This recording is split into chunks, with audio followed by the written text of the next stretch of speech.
সীমাবদ্ধতা সত্ত্বেও স্বল্প সময়ে নির্বাচনের প্রস্তুতি নিচ্ছে কমিশন। ভোটের আগে আইনশৃঙ্খলা পরিস্থিতির উন্নতির আশা সিএসির।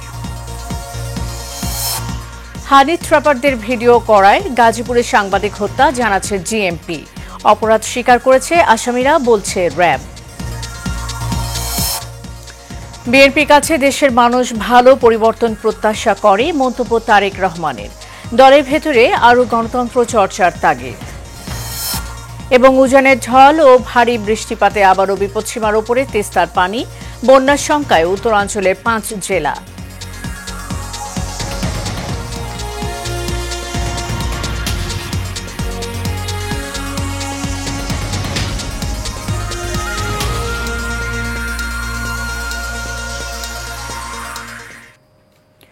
স্বাগত এশিয়ান নিউজের সাথে আছি সাবরিনা জিয়া। এতক্ষণ শুনছিলেন বিআরবি কেবল ইন্ডাস্ট্রিজ লিমিটেড সংবাদ শিরোনাম। এবার চলে যাব পুরো খবরে।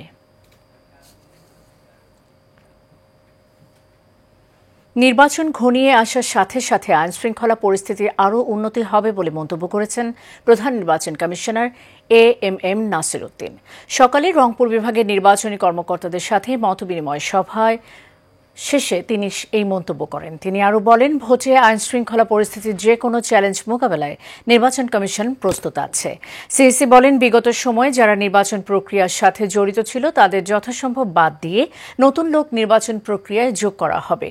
জাতির কাছে প্রধান উপদেষ্টার দেয়া সুষ্ঠু নির্বাচনের প্রতিশ্রুতি রক্ষা করতেই কাজ করছে ইসি বলেও জানান প্রধান নির্বাচন কমিশনার। আমরা সচেতনতা কর্মসূচি সিরিয়াসলি নিব এবং তাদেরকেও আশ্বস্ত করব যে একটা ফেয়ার ইলেকশন আমরা অ্যারেঞ্জ করব এবং আমাদের কাজকর্মে তারা দেখবে যে আমরা একটা সুন্দর একটা ইকুয়াল লেভেল প্লেয়িং ফিল্ড যদি করি, সব প্লেয়ারদের জন্য যদি আমরা মাঠটা সমান করে দিতে পারি, তাহলে দেখবেন যে তারা অবশ্যই আগ্রহী হবে। সিসিটিভি ফুটেজ বিশ্লেষণে সাংবাদিক তুহিন হত্যা মামলায় সরাসরি 8 জনের সম্পৃক্ততার প্রমাণ মিলেছে বলে জানিয়েছেন গাজীপুর মেট্রোপলিটন পুলিশের কমিশনার ডা. মোহাম্মদ নাজমুল করিম খান। 7 জনকে এরই মধ্যে গ্রেফতার করা হয়েছে বলেও জানান তিনি। আজ গাজীপুর মেট্রোপলিটন প্রেস ব্রিফিংয়ে এসব তথ্য জানান তিনি। কমিশনার নাজমুল করিম বলেন, হানি ট্র্যাপ চক্রের সদস্যদের অপকর্মের ভিডিও করার কারণেই তুহিনকে হত্যা করা হয়েছে। অতি অল্প সময়ের মধ্যেই তাদের বিচার নিশ্চিত করা হবে। কমিশনার জানান, সিসিটিভির ফুটেজ দেখে শনাক্ত 8 জনের মধ্যে গ্রেফতারকৃতরা হলেন মোহাম্মদ মিজান ওরফে কেটু মিজান, তার স্ত্রী গোলাপী, মোহাম্মদ শাহিন, আল আমিন, ফয়সাল হাসান, শাহজালাল ও সুমন মিয়া। মামলায় আরেক আসামি আরমান পলাতক রয়েছেন, তাকে গ্রেফতারের অভিযান চলছে।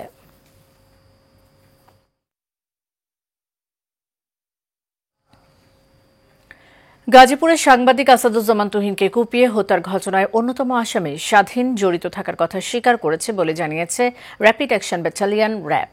এক সংবাদ সম্মেলনে এই তথ্য জানান গাজীপুর র্যাবের 1-এর company commander SP KAM Mamun Khan Chishti. এদিকে তুহিন হত্যাকাণ্ডে সরাসরি জড়িত আরও 2 জনকে গ্রেফতার করেছে আইনশৃঙ্খলা বাহিনী। এ নিয়ে মোট 7 জনকে গ্রেফতার করা হয়েছে।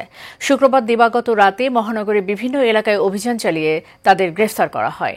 এর আগে জিজ্ঞাসাবাদের জন্য 5 জনকে আটক করে পুলিশ। শুক্রবার সাংবাদিক তুহিন হত্যার ঘটনায় বাসন থানায় মামলা দায়ের করা হয়। নিহতদের বড় ভাই বাদী হয়ে অজ্ঞাত 20 থেকে 25 জনকে আসামি করে মামলাটি দায়ের করেছেন। গ্রেপ্তারের পরে সে সমস্ত ঘটনার বর্ণনা দিয়েছে এবং সে এই ঘটনার সাথে জড়িতর কথা স্বীকার করেছে। আপনারা জানেন, র্যাপিড অ্যাকশন ব্যাটালিয়ন প্রতিষ্ঠা লগ্ন থেকে বিভিন্ন সময় অপরাধীদের গ্রেপ্তার এবং হত্যার রহস্য উদ্ঘাটন অত্যন্ত অগ্রণী ভূমিকা পালন করে আসছেন। বিএনপির কাছে জনগণ ভালো কিছু পরিবর্তনের আশা করে বলে মন্তব্য করেছেন দলটির ভারপ্রাপ্ত চেয়ারম্যান তারেক রহমান। দুপুরে বিএনপিপন্থী ডাক্তারদের সংগঠন ড্যাবের জাতীয় কাউন্সিলে বক্তব্য দেওয়ার সময় তিনি এই মন্তব্য করেন। একই অনুষ্ঠানে বিএনপি মহাসচিব মির্জা ফখরুল ইসলাম আলমগীর বলেন, পারস্পরিক হিংসার যে সংস্কৃতি তৈরি করা হয়েছে তা এই জাতিকে ধ্বংস করেছে। আবির হোসেনের ক্যামেরায় কাউসার আহমেদের রিপোর্ট। বিগত বছরগুলোতে রাজনৈতিক দলগুলোর মধ্যে গণতন্ত্রের চর্চা খুব একটা লক্ষ্য করা যায়নি।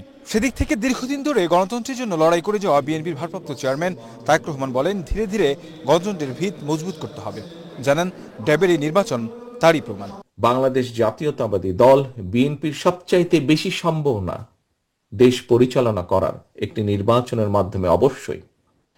সেই জন্য বিএনপির কাছে প্রত্যাশা করে বেটার কিছু, ভালো কিছু চেঞ্জ করার, একটি পরিবর্তন আনার। আমাদেরকে সেই শুরুটা করতে হবে। বিএনপিপন্থী চিকিৎসকদের সংগঠন ডক্টর অ্যাসোসিয়েশন অব বাংলাদেশের কাউন্সিল এবং নির্বাচন অনুষ্ঠানে ভার্চুয়ালি যুক্ত হয়ে এই কথা বলেন তিনি। জানান, প্রতিটি ক্ষেত্রে সঠিক ও স্বচ্ছ ব্যবস্থা গড়ে তুলতে পারলে গণতান্ত্রিক প্রক্রিয়া শক্তিশালী হবে। যেই দলগুলো, রাজনৈতিক দলগুলো গণতন্ত্রের কথা বলে কিন্তু নিজেদের ভিতরেই প্র্যাকটিস করে না, তারা কেমন করে গণতন্ত্র প্রতিষ্ঠিত করবে? যারা এই কথাটি তোলেন, যারা এই কথাটি আলোচনা করেন যে রাজনৈতিক দলগুলোর মধ্যে চর্চা নেই গণতন্ত্রে, আজকের এই দিনটি তাদের সামনে একটি প্রমাণ যে তাদের কথাটি, বক্তব্যটি সম্পূর্ণভাবে সঠিক নয়। একই অনুষ্ঠানে বিএনপি মহাসচিব মির্জা ফখরুল ইসলাম আলমগীর বলেন, ওষুধ শিল্পে ভয়াবহ ক্রাইসিস চলছে। জানান, বর্তমান সরকারের কিছু নীতির কারণে ওষুধ শিল্প বন্ধ হয়ে যাওয়ার উপক্রম হয়েছে। আজকে যেখানে আমাদের ইন্ডাস্ট্রি, এই ইন্ডাস্ট্রিটা পৃথিবীর সঙ্গে আপনার কম্পিট করছিল, বাইরে এক্সপোর্ট করছিল, এখন তারা বলছে যে আমাদেরকে ফ্যাক্টরি বন্ধ করে দিতে হবে। অর্থাৎ এই সরকারের নীতিগুলো এমন হয়ে দাঁড়িয়েছে। মির্জা ফখরুল বলেন, শুধু ভোটের অধিকার নয়, চিকিৎসা থেকে শুরু করে মানুষের সব অধিকার নিশ্চিত করতে হবে।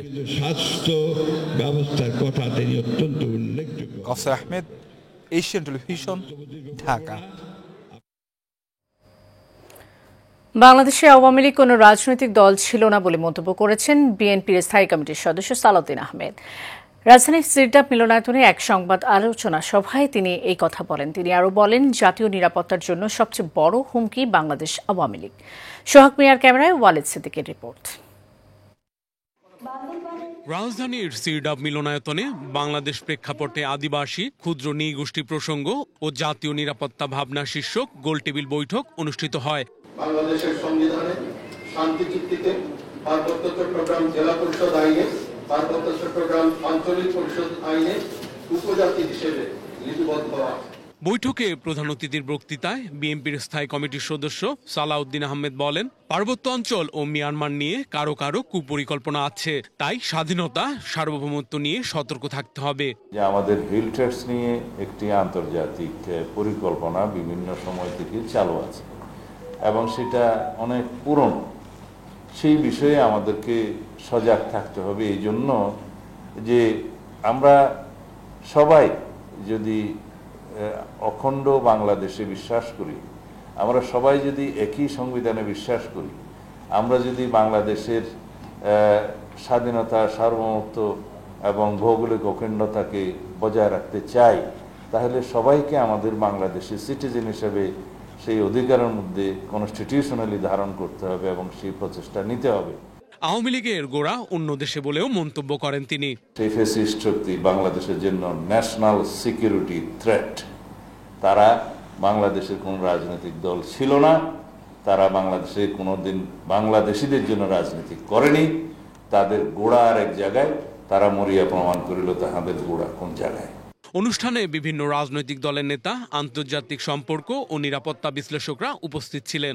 যে বাংলাদেশের ফ্যাসিবাদ বিরোধী জাতীয় ঐক্যটাকে আমরা শক্তিতে পরিণত করে এগিয়ে যেতে হবে। Walid Siddiqui, Asian television, Dhaka. AB পার্টির চেয়ারম্যান মুজিবুর রহমান মঞ্জু বলেছেন, নির্বাচনে অংশ নেওয়া যে দল বা প্রার্থী ফাউল করবে, নির্বাচন কমিশন তাকেই লাল কার্ড দেখানোর সক্ষমতা ও সাহস থাকতে হবে, না হয় নির্বাচন সুষ্ঠু করা কোনোভাবেই সম্ভব হবে না। সকালে বাংলাদেশ চলচ্চিত্র কর্পোরেশন ডিবেট ফর ডেমোক্রেসি আয়োজিত সংসদীয় বিতর্ক অনুষ্ঠানে প্রধান অতিথির বক্তব্যে তিনি একথা বলেন। ঐকমত্য কমিশনে জুলাই জাতীয় সনদ তৈরির ক্ষেত্রে বেশ কিছু প্রস্তাবের নোট অফ ডিসেন্ট দেওয়ার প্রসঙ্গ টেনে তিনি বলেন, একটি দল নির্বাচনের আগেই অনায়াসে ক্ষমতায় চলে আসবে, এই ধারণা সৃষ্টি হওয়াটা সুষ্ঠু নির্বাচনের জন্য বিপজ্জনক।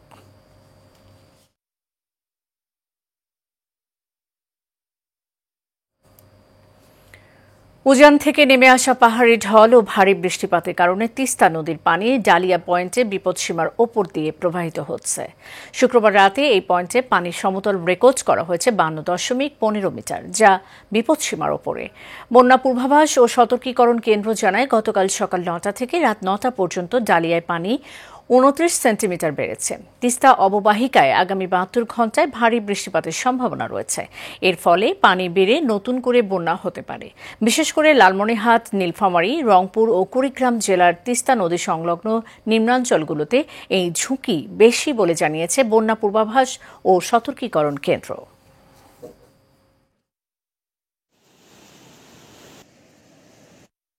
সংবাদে পর্যায়ে নিচ্ছি বিআরবি কেবল ইন্ডাস্ট্রিজ লিমিটেড সংবাদ বিরতি। ফিরে এসে আরও যা থাকছে।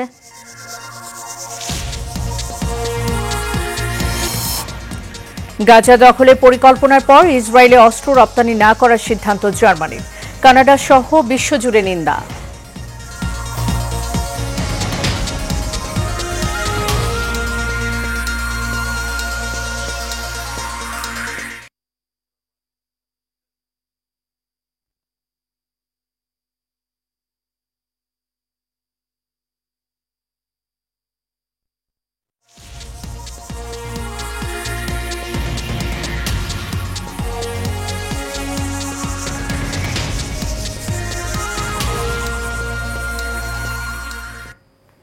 বিরতির পর আবারও আমন্ত্রণ। দর্শক দেখছেন এশিয়ান নিউজ, সাথে আছি সাবরিনা জিয়া।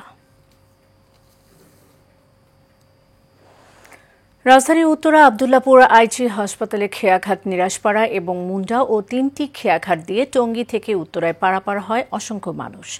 অভিযোগ আছে যাত্রী জনপ্রতি 2 টাকা করে নেয়ার নির্দেশনা থাকলেও 10 টাকা করে আদায় করা হচ্ছে। যাত্রীরা বলেন নৌকায় উঠলেই 10 টাকা, নামলেও 10 টাকা। হাতে করে ভারী মালামাল নিয়ে আসলেও গুনতে হয় অতিরিক্ত টাকা।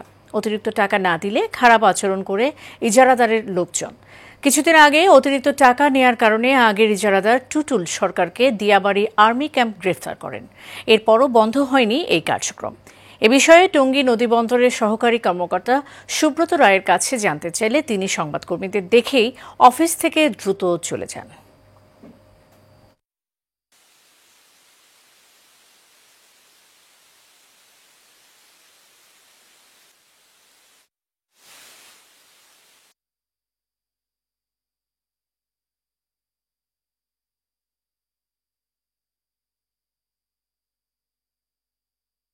যাইতে 10 টাকা, আসতে 10 টাকা, নৌকা তুললে 10 টাকা। এটা তো কত, এটা তো অনেক বছর হয়েছে 10 টাকা করে বানানো। কয় টাকা করে নিছে? 10 টাকা। 10 টাকা করে। হ্যাঁ 10 টাকা করে নিছে দুইবার 10 টাকা করে। জুলাই ঘোষণাপত্রকে বিকৃত, অসম্পূর্ণ ও জনবিচ্ছিন্ন আখ্যা দিয়ে তা পুনরায় লেখার আহ্বান জানিয়ে সংবাদ সম্মেলন করেছে ইন্তিফাদা বাংলাদেশ নামের একটি সংগঠন। বিকেলে ঢাকা রিপোর্টার্স ইউনিটিতে আয়োজিত এক সংবাদ সম্মেলনে এসব কথা বলেন ইন্তিফাদা বাংলাদেশের প্রেসিডিয়াম সদস্য আসিফ আদনান। তিনি জানান, অন্তর্বর্তীকালীন সরকারের প্রধান উপদেষ্টা মোহাম্মদ ইউনূস যে জুলাই ঘোষণাপত্র পাঠ করেন তা জনগণের ইমানি চেতনা, ত্যাগ ও সংগ্রামের সাথে সাংঘর্ষিক এবং ইতিহাসের গুরুত্বপূর্ণ অধ্যায়গুলোকে আড়াল করেছে। এই ঘোষণাপত্র বাংলার মানুষের সংগ্রাম, চেতনা ও ইতিহাস সঠিকভাবে উপস্থাপন করতে ব্যর্থ। জুলাই যোদ্ধাদের নিরাপত্তার বিষয় ছাড়া বাকি সব প্রস্তাব বাতিল করে পুনর্নিরীক্ষণ করতে দাবি জানান তিনি। শেষ করব এশিয়ান নিউজ। যাওয়ার আগে বিআরবি কেবল ইন্ডাস্ট্রিজ লিমিটেড সংবাদ শিরোনাম জানিয়ে দেব আরও একবার।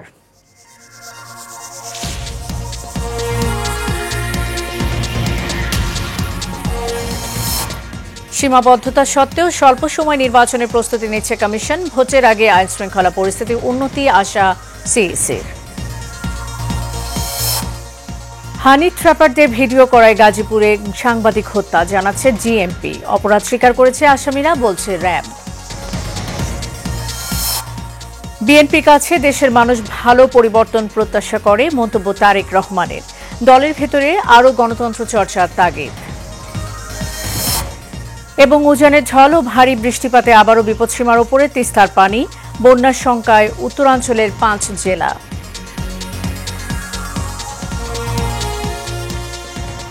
এশিয়ান নিউজ এ পর্যন্তই। পরের সংবাদ দেখার আমন্ত্রণ রইল। ধন্যবাদ, সাথে